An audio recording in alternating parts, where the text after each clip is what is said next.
Hey gang, this is Nick from Movie Theater Time Machine. We just completed the episode where we reviewed Dolemite, episode 303, with Brad Jones. And we recorded most of the Zoom call that we had, and I wanted to edit down the video, but what we really looked at it, and we just saw so much gold in this as a treat for fans who have been loyal to us over the years, especially Brad and others, and so many, like, if you're a movie review nerd, a fan of Channel Awesome or anything, this is for you. So, like, this is a tribute. We decided to release the entirety of it unedited. And it's outstanding. Like, it's just so fun. The audio version of the episode is amazing, but to just see our faces of such nerdiness, and we got to talk to Brad Jones, y'all. Like, that just, like, just here it is. Enjoy it. All right. We love you guys, and be good, take care of yourselves, but don't be too good. There we go. Brad, you don't mind, do you? Recording? Yeah. Oh, no, not at all. Okay. I'm looking like a vice principal right now, so I'm gonna fix that. All right. So why don't you go ahead, just hit record, and let's just kind of go with it. So, Wait, were you asking me if I wanted to hit record on my end? no, if you're okay, we recorded. Okay. Yeah, of course. Okay, cool. Oh, so 1, 2, 3. All right, so how we're gonna do this, we're gonna roll through it. I'm gonna go through the intro. I mean, we're probably gonna spend a lot more time talking to you than actually talking about this movie. Well, very little actually happened in this movie. I gotta go through the intro itself. So I mean, we're gonna do a bit of a 5 count. So how we're gonna introduce ourselves, I'm gonna do this. So we're gonna go myself, Jess, Ben, and Kaz. And then I'll go, but it's just the way that I wrote this out for it, just because it goes in rhyme. So we'll do that, and I'll do a best snob that I can do, and then I'll point to you, Brad. So Perfect. Hopefully I can. Wow, now I'm nervous, but Self out. Yeah. You got this, man. So I'll do this, and you can just introduce yourself. Yeah, and, totally. And we'll kind of roll with it. So. And really, we keep everything really loosey-goosey, everything that we do. So we're not really, not really super structured on this. So I mean, anything we have. Mostly, we say our names, and then we often say whether we've seen the movie before, and then we get into talking about it. Sometimes we go off on tangents about stuff something reminds us of or anything. It's a little less. It's more like, hey, friends talking about a movie than analysis. We've been trying not to do that more lately, but trying, but we'll say. So again, thank you. Of course, no problem. It's surreal. Of course, and we get into it. Dan will probably tell the stories too of how we've gone into. We've got very odd. Well, until today, the closest I ever got to Channel Awesome was when Doug Walker stepped on my foot at Connecticut. Oh, he does that to everybody. Right, you got the stamp of approval. So we'll do that. Okay, so why don't we go ahead? Let's do a 5 count. All right. And we can kind of chop this and put some music in here. Okay. If you don't mind. Okay, so.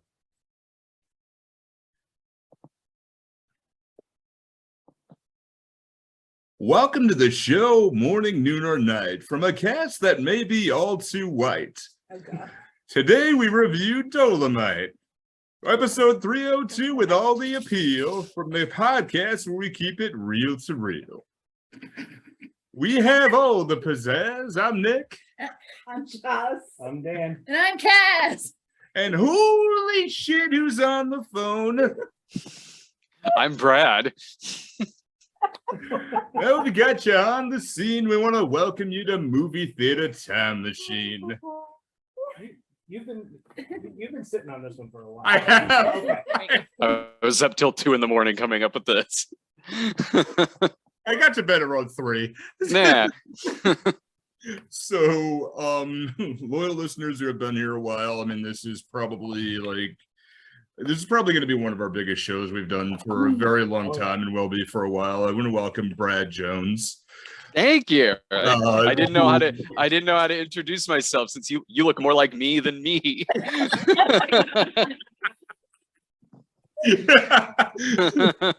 See, I used to have a Linkara hat, but it is gotten kind of smashed out. Yeah. I was going to do that. Yeah, I just imagine I would look at the camera and just go, Dad? Yes, I knew I had a son somewhere out there.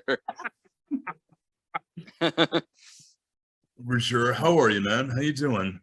Good. Yeah.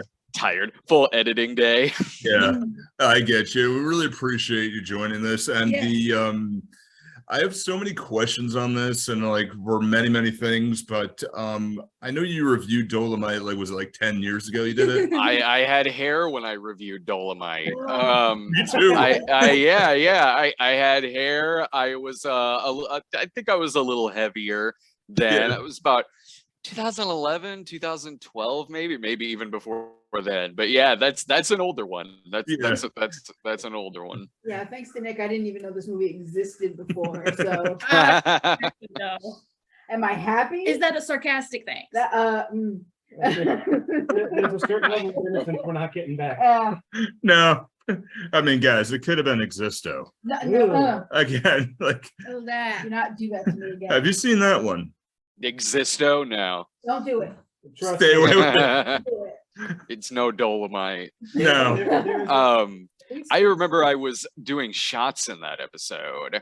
It was I think it was whenever you saw the boom mic, I would do a shot, and I was really doing it too. I was really doing a shot when that happened.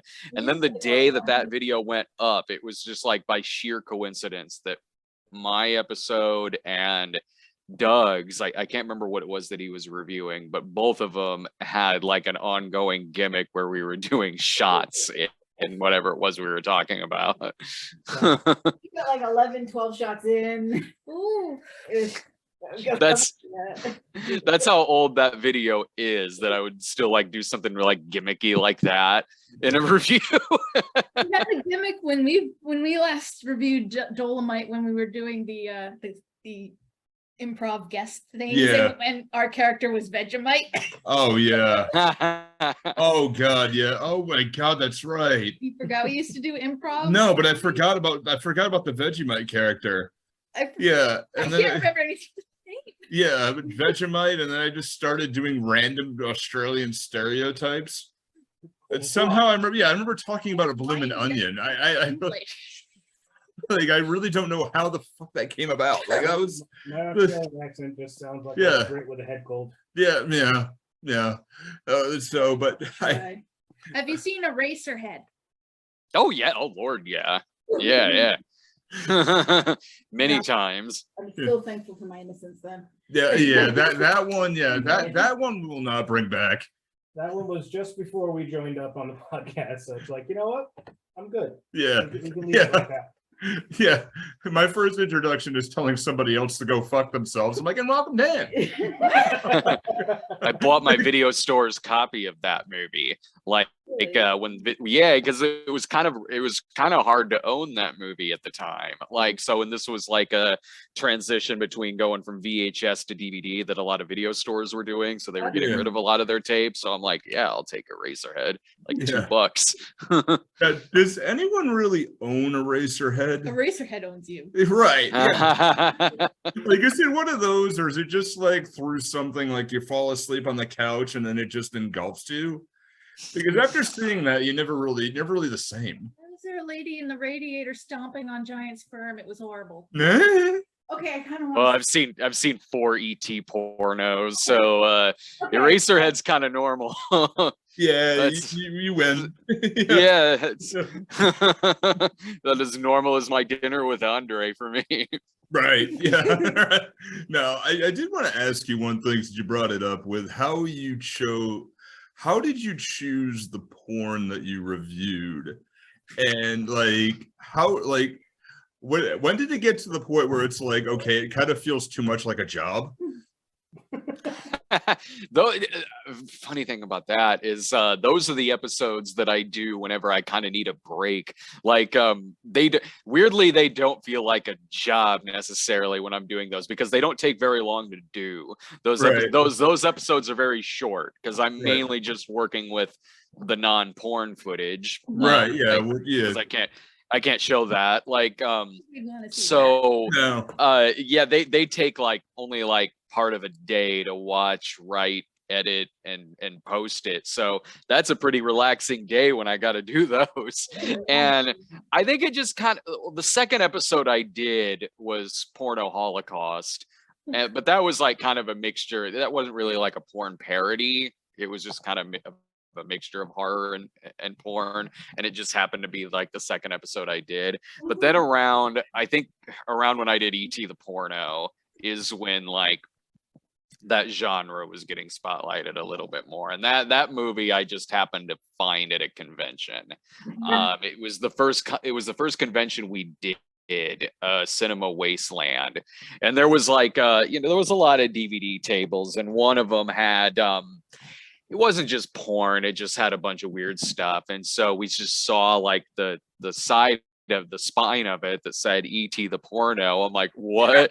And I lifted it up, and the cover was like, it was like the cover of E.T. with the finger and whatnot, but right here it was just like an ass, and it just made me laugh so hard. And I saw the pictures on the back of the box and was like, I gotta figure out some way to spotlight this. I would have bought it. That's the thing. I would have bought that. It sounds like that's where the Wall of Smut moved too. That's entirely possible. Yep. There was old Anime Boston. There was this one booth at the in the dealer's room that advertised the Wall of Smut, and they were there for like 3 years, and then they vanished. And they vanished. It was very sad. Yeah. That's where I used to buy all the X-rated Otami games. Yeah. Just so I could see what they were about. And then I used to play like Butt Sex Prison. But yes. And I Is used that to a title actually? No. It's just what we ended up it's what calling I it, ended but up calling it. it's basically the plot. But I used to play tricks on my friends, and I would take stills and I would put them on the backgrounds of their computers when they weren't looking. Yeah.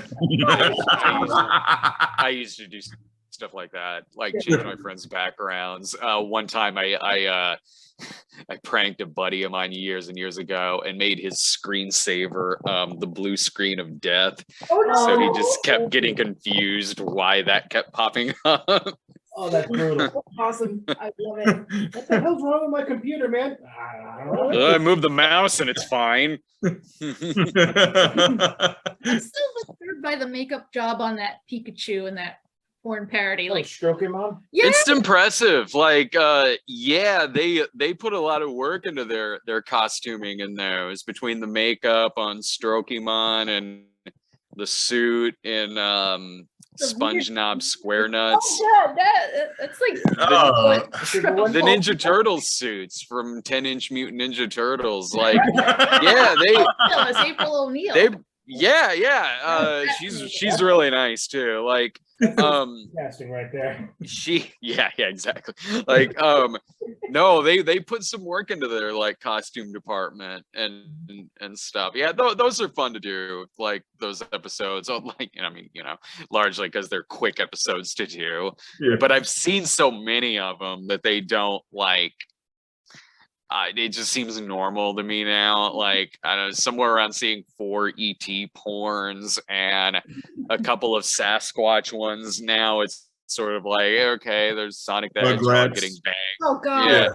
Yeah. Like, Yeah. it's Yeah. Or the Beavis and Butthead porno and Tugrat. oh, I forgot about that. Yeah, Yeah. Beaver and Buttface and Tugrats. Oh, God.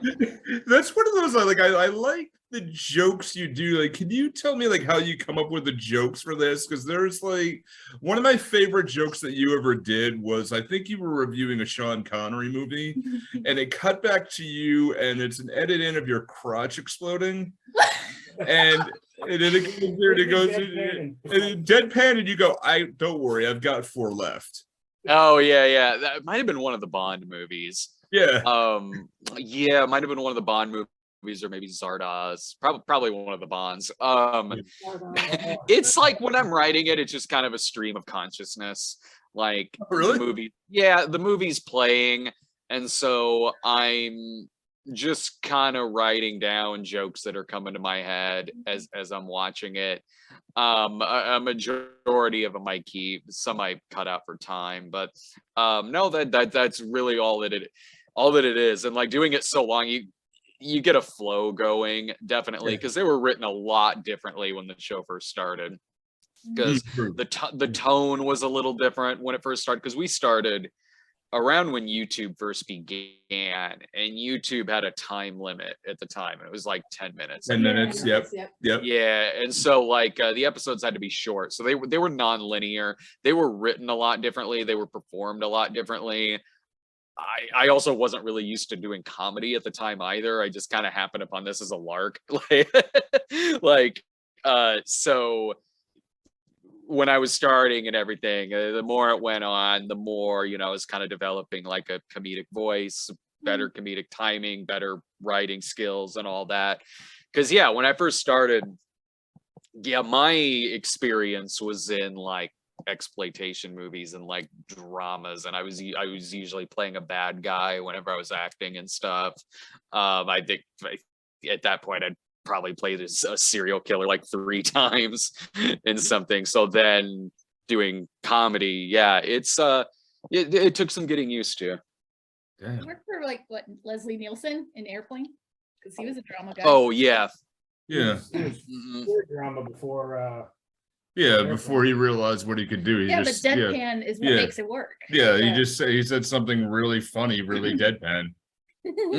Really seriously, it made a 40 years of a career out of Don't Call Me Shirley. Yeah. Doing deadpan is great. Like I love doing that. I love playing like the straight man and stuff. And there's still sometimes where I'll play like a bad guy in something. Is there anything that you're doing right now that you've done? Like I know you've done some Cinema Snob stuff, obviously, but it's been a while since you did your own movie. The last big movie we did was another Cinema Snob movie. I did a really micro budgeted movie called Disco. That was just kind of a fun thing to do, kind of like a throwback to older stuff that we used to make. So took a week and make that like little micro budgeted movie. We were gonna make something a couple of years ago, but then like the lockdowns happened and like everything got pushed back. So I don't know what the next one is gonna be. Right now I'm mainly focused on the year in reviews. I'm doing it's what I'm in there editing now. 1960 in film. So I did write a book. So once I finish 1960 in film, I got to be like, okay, I got to start getting this like submitted out and everything. Oh, he just wrote a book. Right. Yeah. That's how my brain works. I'm like really ADHD as hell. So that's just like kind of how I like, I'm just so like, oh, I did write a book, and watch this like 1960 thing. I might do a movie. I'm not sure. It depends on what direction my brain's going that day. When you write, do you find that critiquing movies a lot, does that help or hinder the writing process for you? When I'm writing, like thinking too hard, where that part of it comes in is not so much in the writing part of it, because the writing part of it, I mean, again, talk about just like a stream of consciousness and writing. I mean, that's what that is. Like I like writing dialogue the best, so I write all the dialogue out. Then I just kind of adapt it and go from there and like convert it into like book or script form. But where that comes in is like when we did another Cinema Snob movie and Jesus Bro before that, when I would be looking at the rough cut, because my buddy Ryan Mitchell directed both of those and co-wrote them too. So when I'm looking at the rough cut, I'm where my head is at is like, okay, what would I be making fun of if I was doing a review of this? You know, not that I'm like saying like, no, this is going to be perfect and flawless, like not that at all. Just things that it's like, okay, if this can be tweaked, if this can be fixed, if that can be fixed, like that's kind of where my head's at. Like I'd say to Ryan, I'd be like, trust me, I would be, if I was doing a review of this, like not at all related to this movie, here's what I would be like critiquing. So that's where that comes in. But not during the writing stage? No, because like when it's things like that, it's because when it's in the writing stage and when you get far enough into a rough cut, there is a lot of rewrites that are happening. There's a lot of compromise on certain things. There's things on the technical side of it that you're not thinking about when you're writing it. So when I'm in that space in my head of like, okay, I would be pointing this out, I'd be pointing that out. It's things like ADRing or something up with like a green screen or something up with, or like some kind of flub that I can see, like that's more so what that is. Yeah. Yeah, because I've wondered, because for some reason, most of the stuff I watch like on YouTube is people making fun of or talking about movies. And then I kind of wondered, is that why I can't not turn off the critical, why I can't turn off the critical part of my brain if I try to write something? I can't turn off the joke part of my brain with it. Because I mean, mine is like, yeah, you know, I'm being like analytical about something. I'm giving like my opinions of the movies that I'm talking about, but it is through humor. It is through like jokes, and not always at the expense of the movie, like at all. Like there's plenty, you know, it's like any movie review show. There's ones we're talking about that are good, and then there's movies that I really love, but there's still humor in there, and there's still jokes. So sometimes if I'm just watching something just for the hell of it, yeah, there can still be some jokes like just kind of instinctively going on in my head. I just find that sometimes trying to write that logic, excessive logic gets in the way. And I didn't know if it was my fault for enjoying people critiquing things. Oh, sure. Yeah, I don't get like too, yeah, that doesn't bother me too terribly much. Like when I'm watching something, like sometimes it just comes down to whether or not I'm entertained by it. Like I watched one earlier about a killer Christmas tree. And it's you say that, but it's not as good as you think it is. Like it's called The Killing Tree. It just came out, and I just did a review of it, and that is more like where that comes apart is in the fact that it's kind of, there's dialogue in it that goes on way too long, and you're just like checking out of it. I love the fact that left and right. It's not awesome. That means nothing. I don't like Hallmark ones. The other one, he likes the Hallmark one. Really crappy Christmas ones. The real crappy. The ones on. Oh yeah. I like the Ion ones. Oh, that's it. Ion, yeah, like a Christmas Kiss and yes. and all of those. I like those. And they're all starring people. Yes. Yeah. Usually, yeah. 6 people in 5 sets. Yeah. Those are hard. Those episodes are hard to do. Like, I love watching Hallmark Christmas movies. I do. Like, we just have them on, like, just on the background here. Like, my wife and I just love having those on, even though they're all the same damn movie. They are. They really are. But you can sometimes tell when like there's one that they have way more of an interest in. Yes. Like the network. Because like, yeah, sure, it might have the same plot, but like the editing might be better. The budget's higher. The what? The budget. Oh, yeah, the budget. Like you can sort of tell when it's like, okay, this one right here like might be a write-off, but this one right here, I think they actually have some investment in this.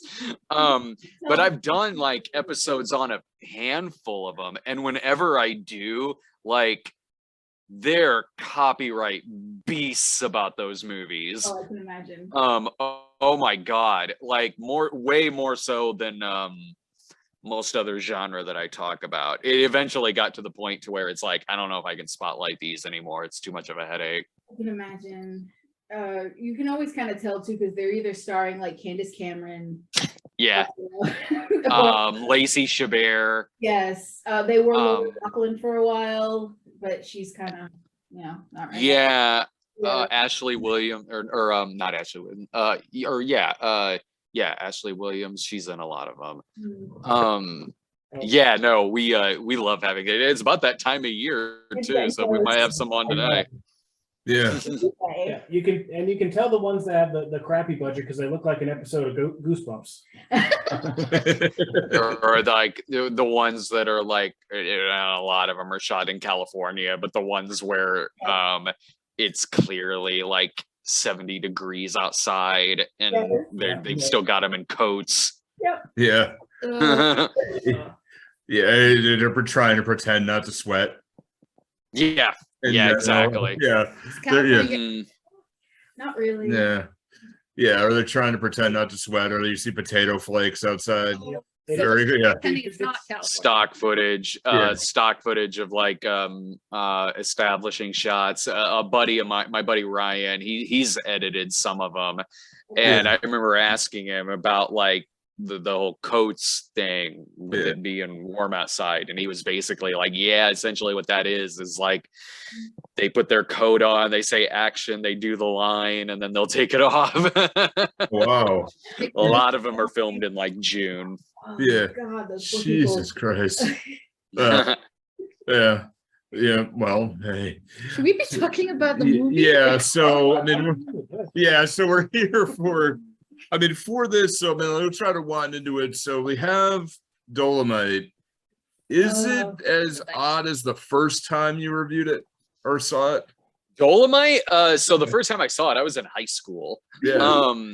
And I've seen Dolemite a number of times. So I could pretty much just play the movie in my head, really. Like the first time I saw it, there was like a couple of us in school. Yeah, that's the copy I got. Like the Rudy Ray box set. Yeah. So there was like a couple of us in high school. There was me, who the movie that I was kind of passing around to people like, yeah, man, you got to see this, was Caligula.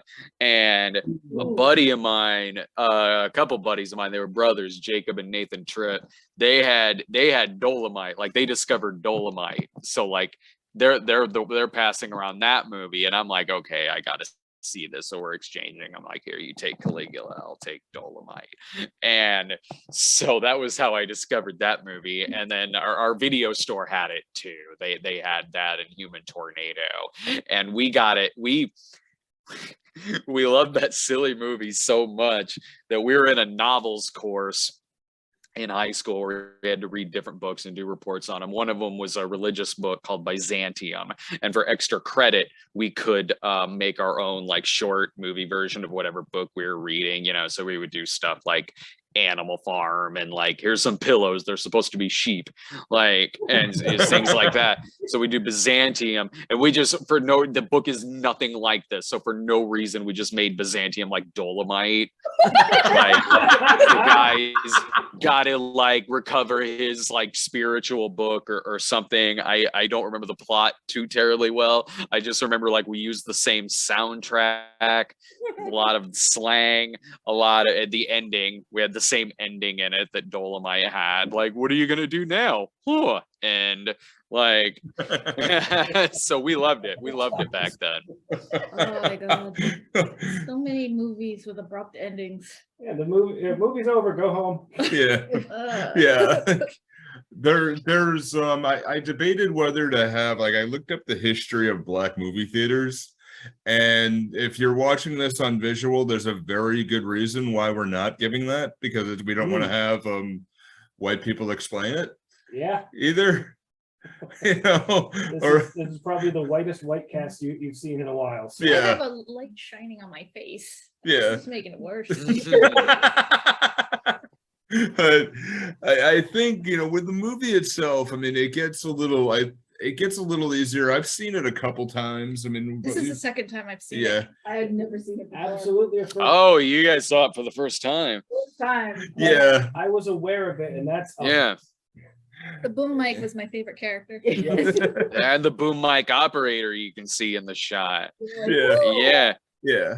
Was he the guy in the back room behind, like in the hospital? Was that like the boom mic operator just leans into the shot? Like, There's one shot where you can see him. He's like by a car, and you can kind of see his head and his arm peeking out. See the guy. I'm sure it happens more than once. See the guy ran in and turned the lights on. during the fight scene at the end. Oh yeah. I made a joke about him, turning the lights off and using his karate powers, and then it happened. I'm like, wait, no, that's not how that's supposed to Karate powers. No one in that movie has karate powers. They have choreography powers, and even that is very debatable. I do like the fact that they thanked the Chuck Norris School of Karate, though. Yeah. Yeah. The Chuck Norris Isn't that School. a thing? It is. Yeah. Yeah, it is. The There's Chuck no Norris. tracks everywhere. Yeah. So I was going to say, like, they teach you how to sell Nordic tracks, and here's your More black like belt. Norris track. Yeah.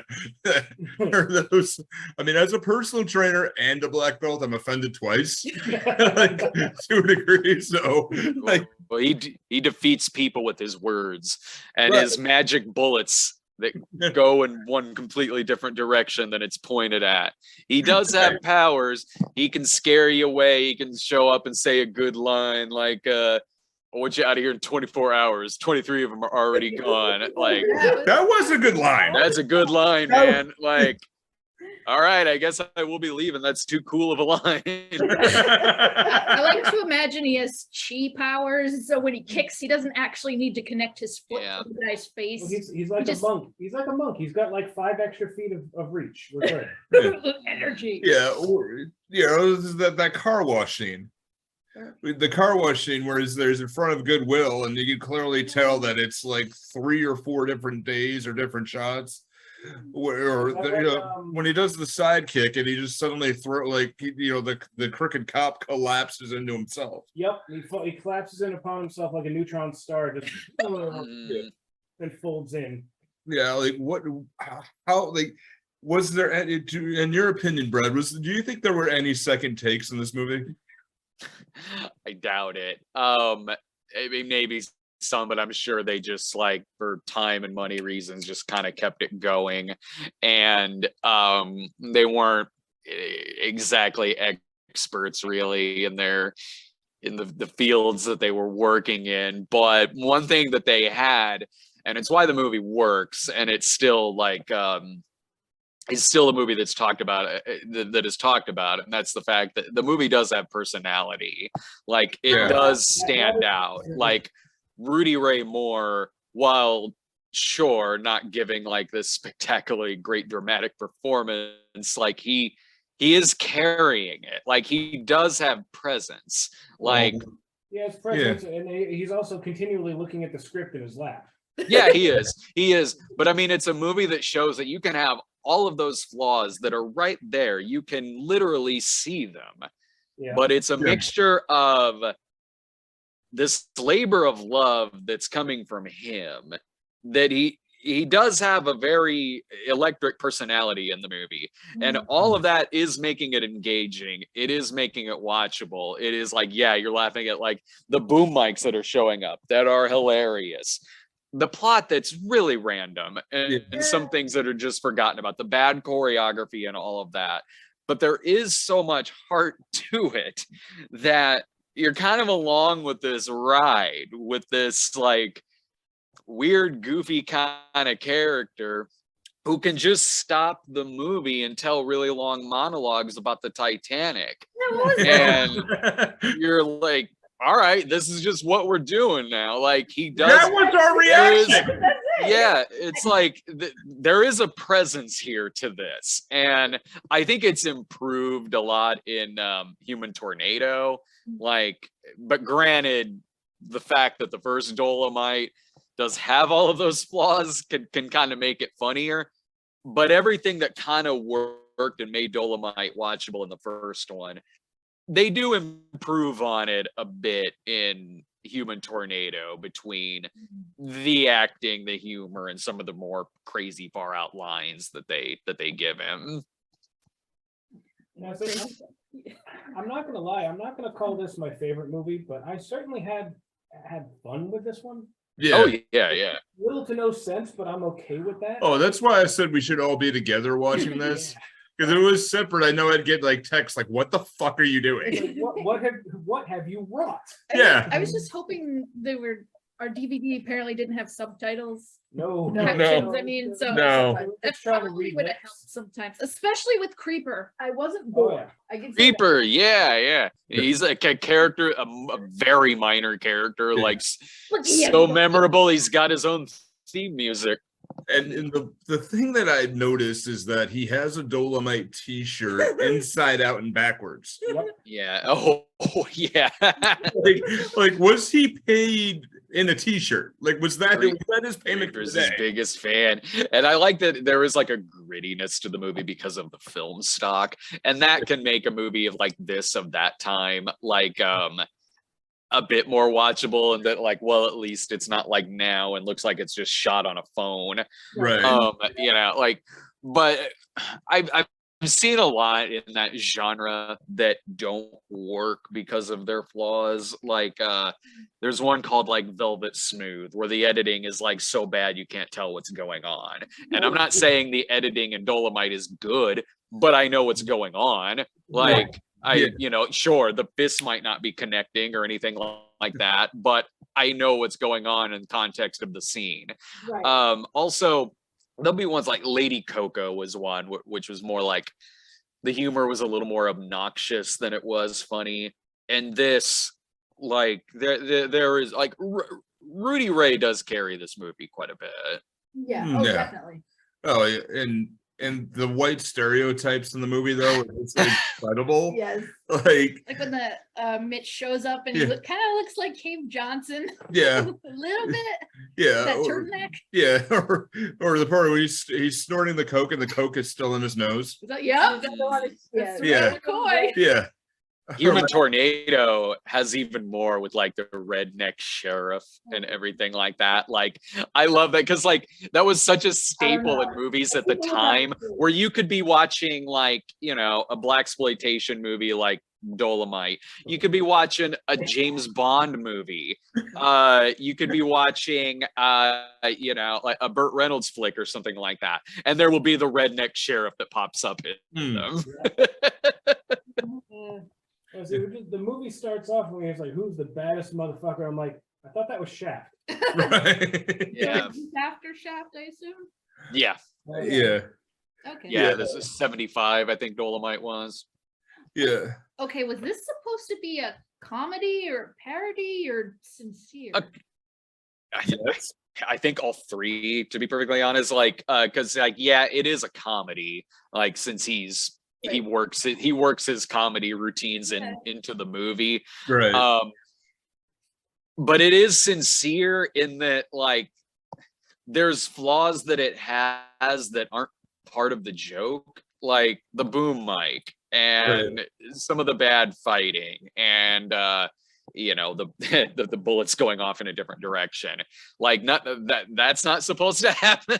So it's supposed to be sincere in certain parts of it, but it is a comedy. It is more of a comedy than like Shaft or Superfly. That in the plot you're supposed to sort of take seriously because Yeah. So Yeah. So it's sort of. It's like a roaring rampage of revenge that he forgets about the revenge halfway through and then comes back. It's like, oh yeah, my nephew, shit. Oh Yeah. about that. Yeah. Like you expect there to be a deleted scene, like he goes and sees the family and wait a minute, somebody's missing. fuck. Okay, now That's what'll happen with his movies, because he'll also throw like there'll be a lot of like silly comedy going on, but there will also be like social commentary of the time. yeah. Dolemite does that. Some of his other movies do that too. Disco Godfather does, where it has parts of it that are very comedic. Because I mean, he's playing a DJ called the Disco Godfather, where he's got his own like catchphrases that they say a lot in the movie. Yeah. But then it'll get like kind of serious with this about angel dust addiction, and it ends kind of dark. Like, so it'll have like some like competing tones sometimes in his movies. So that intrigues me. That's something I want to watch. Yeah. That's a fun one. Disco Godfather. Yeah, you see, See that? that's why it's about, yeah. I was That's, like, let's go back. Okay. Yeah. yeah. Let's. All right. It's Yeah. like, I hear the title, it just makes me think it's like a Shadowrun villain. Oh. Right. But you don't want to run into a situation where a movie sounds amazingly bad, but then it turns out to be boring, like Surf Nazis Must Die. Yes. that Ooh, one sounds yes. amazing, and then Yeah. watch it. Oh, The guy who shot Bigfoot, who killed Hitler and then shot Bigfoot. That movie is depressingly boring. Ah! have you seen either one of those? I love Surf Nazis Must Die. Oh. Yeah, I've got a big box of it over in my office. Yeah, that the Bigfoot one I haven't seen, but I know what you mean. I know what you're saying. Like the one I was referencing earlier, the Killing Tree, about a killer Christmas tree. Not as entertaining as it sounds. Then again, I like Rubber. Yeah. Yeah. Yeah. Yeah. Yeah. Rubber itself was just it's stupid, but I don't remember funny. too much, other Yeah. than it was a killer tire. Yeah. that was basically it. Yeah. Monster'd is funny if you've never seen that. Oh my god, I tried watching half of that, and is that the shot on Shidio things that look like? I don't remember if it was shot on video, but like it's been a while since I've seen it. But it's the one about the guy. It's a serial killer named Jack Schmidt who turns into a turd monster. And it's kind of funny. I remember laughing quite a bit at it. The one I tried watching was the video quality looked like somebody might have used a camcorder or something, like a home. I don't know. Oh yeah, Elevator cameras. Yeah. Like a home video. I've directed a few movies like that, shot on like high 8 tapes. Yeah. The camera that's on your shoulder like a goddamn bazooka. Yeah. Yeah, oh yeah, we used those in high school. Too, yeah.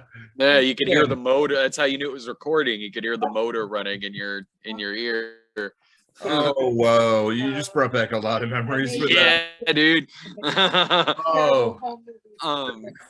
I was the AV club president, and I thought I was cool as hell because I was the guy who wheeled the TV into the room. Oh hell yeah. Yeah, so it was my time just to do that, and I always had like some sort of Shaft music playing in my head. Yeah.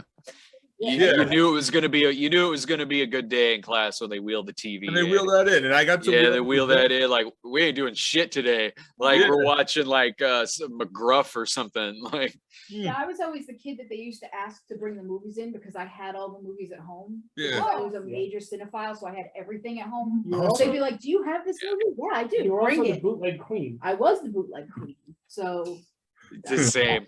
Yeah, that was me. as So, expected. I did a ton of bootlegs. yes, so many.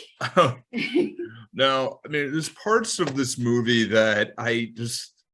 How much do you think? I want to ask you, Brad, but I would kind of go around here. But how much do you think Rudy Ray Moore used his own clothes to some degree? Probably most of it. Yeah. Because I mean, he would perform on stage as that character Yeah, and would be dressed just like that. But Like, he- huh? but he's suddenly Mario. Yeah. Oh yeah. Man.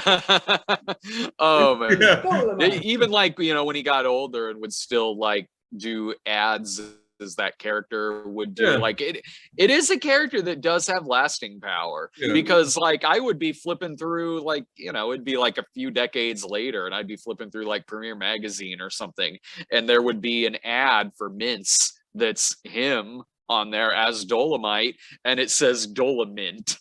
Oh my God. So there would be references to it, like in magazines, like Futurama has a reference to it. Yeah. And Mad TV had a lot of sketches about Oh, Dolemite. Son of Dolemite. Oh God. Oh, those were great. Oh yeah. Things make a lot more sense to me now. Yeah. Oh, those were especially like Will Sasso playing the redneck sheriff. Yeah. Yeah. A lot of it was a lot like Yeah. Tornado. Yeah.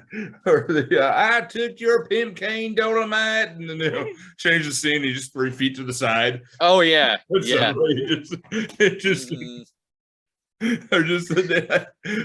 differences that are weird, but there's way too much shag carpet even for the 70s in this movie. It's on the walls and shit. Yeah. Shag carpeting is comfortable. It is. Yeah, I grew up with shag carpeting, man. Like, I miss all of that. Now I just got these stupid hardwood floors. Oh, I kill for hardwood floors because Nudge has irritable bowel syndrome. So she throws up sometimes. And, Yeah. Well, we have one rug in this house. It's a shag rug. Everything else is like, it's not hardwood, it's like vinyl. But yeah, whenever the dog gets sick, where does he go? To the comfort of the carpet. You little bastard. Yeah. Speaking of comfort, one of the things that we've got to go ahead and plug is adamandeve.com. And for adamandeve.com, we have our offer code MTTM where you can get a discount and probably see some of the movies that our guests probably parodied. Yeah. Or do reviews of every now and then. So for adamandeve.com, we want to thank you for sponsoring us and go ahead and use the discount because gas is way too high. You might as well get a saving somewhere else where it matters. adamandeve.com, offer code MTTM. Also, you don't need gas in your vibrator. Powered vibrator. Also, Adam and Eve, if you don't have those ET pornos, why not, cowards? Hey, yeah. Get the quadrilogy. Oh, no. Okay. I'm just saying, I watched those free spicy movies that we were supposed to get, and God, why? Oh why God, did I watch the them? newscaster one was something else. There's a reason why they were free, huh? They were Yeah. Oh no. Okay, look. They were entertaining. It's like if you're coming there for the plot, It's the wrong way to go. It's the wrong way to go. Oh But then man. again, I'm very critical when it comes to Yeah. So how do you feel about the scenes in this movie? Okay. Awkward, gratuitous sex. I've got some opinions on this And at one because point the camera's shaking like from first person or something. yeah. Like, Yeah, I did not want to see Rudy Ray Moore's camera. Rudy Ray Moore's old face. Yeah, I don't want to see But- him above me in any way, shape, or form. Better No. than the mayor. Full flipping. Oh There's god. more from him than from anyone else in the movie combined. It just we were watching it and there's the scene where you see it and suddenly it's like, okay, he goes out of scene and then he comes back in and goes out and comes back in. And he's back and forth, and you're like, why? Dude's got confidence. Like that's what makes it work. Like he's confident. He's like, I'm giving myself a sex scene. I'm that freaking hero of this movie. Oh yeah, I get it. You got a point. The Reverend and Queen Bee were also pretty memorable. Yeah. Yep. Oh yeah. And Yeah. the Creeper, obviously. Yeah. Well, the Reverend is the only one who seems to be really like having fun and know that he's in a shitty movie. Yeah. They just kind of like go with it, and he's just gonna go like, really, okay, if I need to be this, I'm gonna animate. I'm gonna go crazy with it. I just like the fact that the Reverend is his own faction. Yeah. Yeah. It's like, He's wait, on his own. He doesn't have any affiliation to anybody else. He's just his own thing. Yeah. he has guns and I don't know who he's gonna sell them to, and He I does it himself. Honestly, he doesn't know either. Yeah. He's gonna figure it out as he goes. see you. He's a Grand Theft Auto side mission. Is what he does. It's sort of like, well, I don't know if I'm going to continue the main story right now. Let me see this little marking on this church over here, and go inside there and see what's up. Yeah. Hey, there's all these guns in this coffin. I wonder what this Yeah. And should we talk about how when he finally gets the nightclub back, there is the movie like grinds to a halt to have musical segments. Yeah. As if it was a 70s variety show. Or how he got the club back because this movie Logic, he steals the money from the safe, gets the $50,000, so he owns the club again. My brain was And just gives kind it- of like, Gives don't know their what's money to them, says this is mine now, blah blah blah blah. get out. And the one guy just following the whole time. After a while, he just sounds like the parents on Peanuts. Yeah, I guess like I mean that is something you would see a lot in like some exploitation flicks back then, and typically it would be because like, okay, we've got to pad out the runtime on this, or maybe something to do with production, like a quid pro quo thing, like we want to promote this particular act right here. And I see it in like there's a movie called Another Son of Sam. I'll see it in serial killer movies like Another Son of Sam, where halfway through, for like no reason, there will be a lounge singer act. And in that movie's case, it was a guy named Johnny Charo. And then there's one called Mr. No Legs, where the same thing happens. 3 on a meat hook. Like there will just be a lounge act in the middle of the movie. I guess at least in Dolemite, sure, it's there and that it pads it out, certainly. And it's something that could easily be cut. At least in that, I'm like, I guess it is weaved into the plot a little better, only in that the plot itself does have to do with lounge acts and like a nightclub and things like that. Whereas like I'm used to seeing it where like the plot will be going on and then the character just goes, I'm going to stop in there for a drink for a few minutes. And then they go in and we're watching someone perform for like 20 minutes. Right. Raindrops are falling on my head. And Yeah. for the 4 around the table, it's not Ocean's 11 either. That movie. Oh. Ocean's 11 probably could have used that, because at least that's probably what people were going to see, the the musician guys they like. Yeah. But no, they didn't have any music in there. Yeah, Well- now the one with George Clooney is good. We're talking the original with the Rat Pack. Yeah. God, that took forever. Yeah. It ended 20 minutes ago.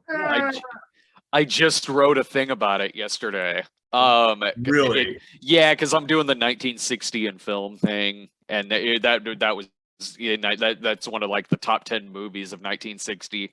Like it did really, really well, and I've seen it, kind of like what you guys are saying, where it's like I've seen this movie, and it's like I remember everything about it but the heist.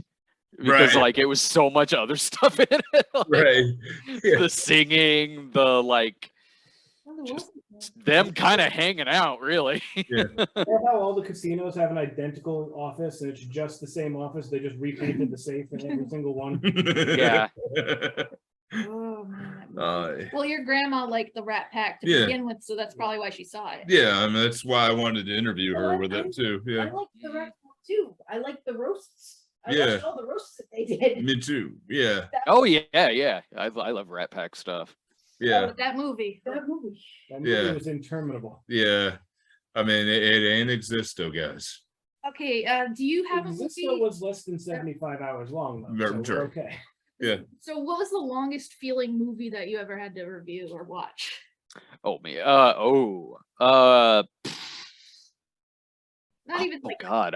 fine though. The longest feel. I mean, whenever one is really, really long, I'll split it up into a bunch of days so it doesn't feel that long. Like I did one on Heaven's Gate. That was about 3.5 hours long. And I split it up into like thirds so it didn't feel that bad.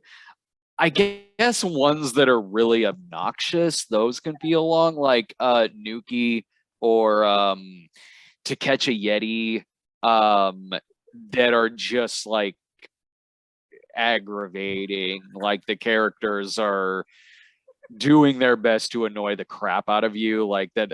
Usually when it's like a kids movie like that, those can feel very long.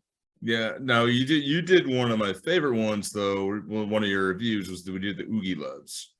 Oogie Loves, yeah. Yeah. Now I was wondering if you had the backpack that you said you had, right? Oh yeah, let me go grab it real quick. Hang on just a sec. It's just over in my office. Do we Yeah. have a commercial break? Yeah. Why don't we just do what we usually do here? We'll talk about 4041 Media while Brad's taking a moment here.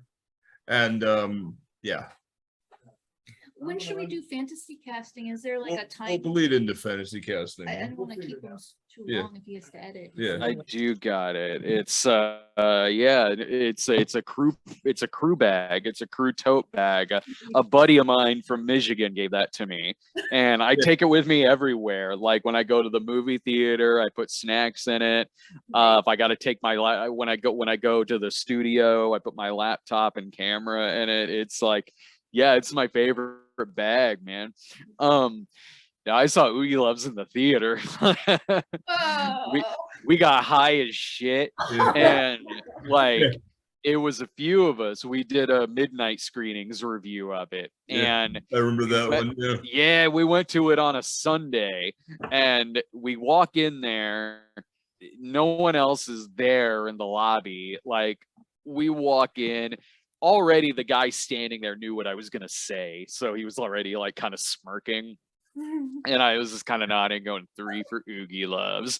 And you know, we look like this, like how I look now, like, and the manager, she like just slowly turns around and gives us a weird look, and I'm just like, no, we're here, we run like a movie review show, we're here for that. She's like, oh, okay, cool. Like she believed us, like, and she goes, do you want some like free magic wands? We're like, yeah, we do.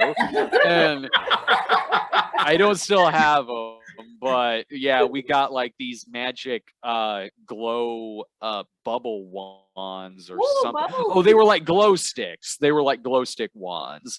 And so it was the 3 of us in there. And then the guy at concessions was like, you are the first few people this weekend to come see this. But in the theater there was like us, like at this movie for toddlers, and there was a guy there with his kid, and they were sitting like a few rows behind us. They're probably just like, what in the hell are their grown asses doing at this like movie for 2-year-olds? Yeah. Or reviewers, like little tickets. We like a lot of us who do this for a living, like we like trade stories about going to see Oogie Loves in the theater. Like there's, you know, the one that I said about us getting high and going to see it. My buddy Corey Coleman from Double Toasted, he also went to go see it in the theater as well. So a group of us, we'll just like sit around and just talk about what it's like. Wow. So that one was did that one take forever? Seeming subjectively? No, like because when I did an episode of it, I already saw it. Like so I knew what I was getting into when I did the Cinema Snob episode on it. In midnight screenings, when we went to the theater to see it, I don't remember. I remember mainly being confused by it, and like kind of mystified a little bit, but the story of going to see it was so worth it. It was the same with when my buddy Corey went to go see it, and he said there was some mom in there with her kids, and he was there by himself, and she's looking at him like, what are you doing here? Reflecting on me. Yeah. Shiny DVD cover. Was that like your weirdest time in the theater in general? It was probably what we were the most out of place at. Well, maybe like we had to, I guess we've gone to see a few movies like that. I was at I remember we were at like a Barbie movie. And it was like at 10 in the morning, but we were the only ones there. There'll be a lot of stuff like that where we're kind of the only ones there. And there's ones that like I guess I'm just because I go see so much stuff that I'm not the demographic for, that I'm just kind of used to it. Like if I got to go see one of the religious movies or something like that, like I'll be at there was one I went to go see. It was called El Coyote, and it was bad. Like I think I put it as like the worst movie that year, and it was the only movie I've been to where everyone else in the theater walked out I stayed. I was like, I am sticking this out. I'm gonna make it to the end of this damn thing. But everyone else in the theater just left throughout various points of the movie. I remember when I personally I went to see Ben Stein's documentary Expelled. Oh yeah. And that one was billed as a. Did anybody ever heard of that? I've heard of it. Yeah. I remember when it came out. Yeah, it was billed as a comedy, and I'm like, okay, Ben Stein's kind of funny, and I dragged the one of the former co-hosts of the show, Bob, with me, and it was the two of us in the theater, and we didn't know, like a few rows ahead, there was this guy who was really high out of his mind. And everything goes through, and it's like super heavy. And just to give you an idea of it, like they're talking about the Holocaust and dealing with being a Jewish person and dealing with the past and all that. And it's all very somber. And then the lights come on, and the credits roll. And this one guy just goes, "Yeah, this was awesome." Like, I'm gonna see this again. Like. How did we I'm like half asleep wondering, I'm like, well, how did we what just happened? That's it certainly happens. Yeah, and I think the only one like we've seen was the like we were out of the demographic was the Tromeo and not the Tromeo and Juliet, the one with the lawn gnomes, the Romeo and Juliet movie. Oh, Nomeo and Juliet. Yeah. Yeah, but thankfully we were the only people in there at one point. We saw that. No, we saw part of it again at a hotel. Yeah, true. You're right. Yeah. I went to go see Ghost Ship when it came out, and I was sitting. We got there late, and it was right at the beginning of the movie, and like everyone gets cut in half. Everybody's getting cut in half, but I'm sitting in the front row because we got there late and it was a packed theater. Oh shit! So me and my ex were sitting in the front row, and it got to the point where everybody's heads are getting cut off by that rope, and I started laughing hysterically because I thought it was super funny. But I am the only person there who's laughing, and even my ex is looking at me horrified. And I started looking around, and everybody in the theater is looking at me like I'm insane. But are you a connoisseur of slasher movies and shit? Yeah, so I thought it was really funny, and they're all looking at me like I'm insane, and I'm like, okay, I need to be quiet now. I remember the second Nomeo and Juliet being very hard to get through. Sherlock Gnomes. And not even honestly, like it was more, I mean, the movie was bad, but I don't know if it made my bottom 10 that year necessarily, but with that, it was more like we had to go see it at 10 o'clock at night. And because I think we had something else at 7, so we pulled in a double feature, and then at 10 we see Nomeo or Sherlock Gnomes, and I'm so tired during it. Like I kept having to get up and like splash water in my face to like get through it, and it felt so long, and we couldn't even talk during it because like, oh, this pissed us off. Like we're sitting in there and the trailers are on, and at first we're like, oh, okay, well, we're the only ones in here. Cool. That means like if we want to talk or something, we can. Then during the trailers, some guy came in, and we just like silent internally, like rolled our eyes, like, damn it. Like, I'm like, what is this guy doing here at Thursday night seeing Sherlock Gnomes at 10 o'clock? It's like, yeah, to be fair, I went to go see Oogie Loves, like, but at least I got an excuse. Like I was getting paid for it. Yeah, man. All right. So what we do now at this point is we have a game that we play on the show. It's called fantasy casting. So yeah, so fantasy casting. We got our 2d20, we got a dice tray. Yeah. And what we try to do is try to change the movie around, roll the dice, we roll above 20, and we change the actors around, try to see what's different. Or they could be, we replace them with actors anytime, or their characters or cartoon characters. Yeah. Or there's a trend we've been doing lately that I'm excited about. We'll get into that. Oh, Yeah. Because I'm sure one of us is going to bring it up. Sometimes change the genre if Yeah. if you got a funny idea, crazy Yeah. idea. And it's all it's insanity and good fun and insanity comedy, but sometimes it's kind of a bit of both. Yeah. Yeah, so we try to be able to do what we can. So for Dolomite, does anybody have anything first? The Dolomite Mountains. Well, Okay, it's not spelled the same. Yeah. I would say, well, we're gonna we can go with the trend that we've been doing lately. Replace the entire cast with Muppets, save for one actor. Question is, who are we not replacing? Are we keeping Dolemite as? Oh, I guess you'd have to keep Dolomite. yeah. He could be Hermit, and then he's always fucking around with Miss Piggy. I don't know. Miss Piggy would be Queen Bee. Yeah. Yeah. Absolutely. Oh, Dolomite, I'm so happy. I'm so glad you're back. Creeper would be Gonzo. Yes. Yes. All right, so I'm not sure why we still roll dice. I don't know. It's old habits. Yeah. If it's 20 or Oh, above look, 20, it that's- sticks. That's a 12. That's you still only an 18. the dice Okay, don't fine. like it, so Yeah. they're not Muppets anymore. Dice didn't like it this time. Okay. Yeah. Change not Nothing. happening. Yeah.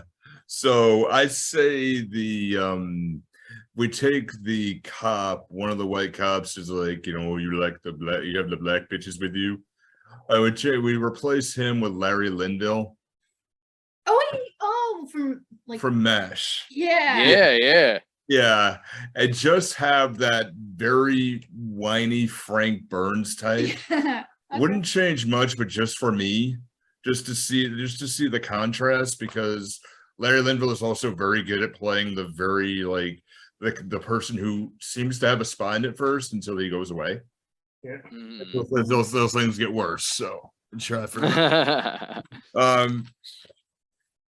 No, remember. yeah, it is not taking that either. No, that's He just likes Dolomite the way it is. yeah, The dice are not. It's a perfect film. yeah. Yeah, he can't change it. Yeah. I wanted to change the mayor. to actual. Oh, that guy. Yeah. No, I didn't want to change him to Ron Jeremy. That was Oh, you. what's it? I wanted to change him to Danny DeVito Yes, as, thank you. as the penguin Oh, yeah. from Yeah. I am not a human being. because that's what he kept reminding me of. Or he could have been Frank Reynolds crawling out of a couch.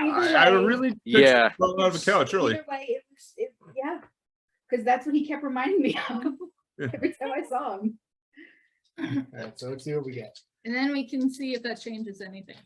Probably not. 28. Okay. Okay. Alright, so Save if he that. evolved Uh, deeper in this crime scheme if he's the I penguin. mean, he's the same character, but he's much more likable because he's Danny DeVito. Yeah. Yeah. I'd say it would make more believable actions when he gets shot on the hangar of the plane and Yeah, he realizes he gets shot, dies, and he realizes he forgot to drop his Oh, gun. shit, right, my gun. Yeah. What happened to Queen Bee? Didn't she fall She over? got shot She too. got shot in the back. Is she and then- okay? I don't know. No. We don't see her again. She just kind of she falls down and falls out of the movie. Yeah. Okay. It's opposite of a cowboy switch. Yeah. Yeah. Just What if Queen Bee was Dr. Bees? Doctor.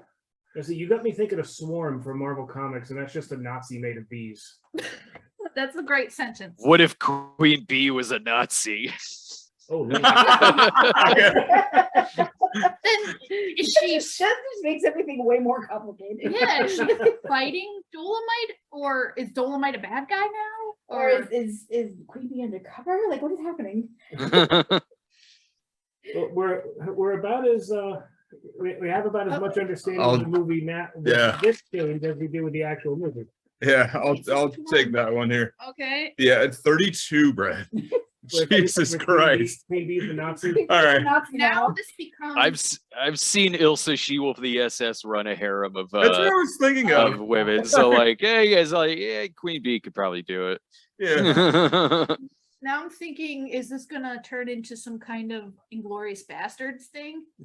And she's the main bad? Well, like Who has to be good? there was like 5 minutes of the movie where it did turn a bit Tarantino-y.